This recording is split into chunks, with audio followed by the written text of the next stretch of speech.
Hello ముత్యాలు, welcome back to our channel. Happy Raksha Bandhan మన brothers అందరికీ. అసలు రాఖీ మనం ఎందుకు జరుపుకుంటామంటే, ద్వాపర యుగంలో శ్రీకృష్ణుడు శిశుపాలుడిని సంహరించేటప్పుడు తన చేతికి గాయమైందట.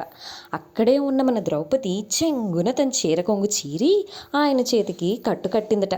అప్పుడు శ్రీకృష్ణుల వారు తనకు మాటిచ్చారట, నిన్ను ఎప్పుడూ ఎల్లవెల్లలా రక్షిస్తానని. మాటిచ్చిన ప్రకారంగానే నిండు సభలో దుర్యోధనుడు ద్రౌపది చీర పట్టుకుని లాగినప్పుడు శ్రీకృష్ణుల వారు తన మాటను నిలబెట్టుకుని తన చెల్లిని కాపాడుకున్నారు. అదే తరువాత తరంలో యుద్ధాలకు వెళ్ళిన యోధులు వాళ్ళ అక్క చెల్లెలతో రాఖీ కట్టుకుని వెళ్ళేవారట.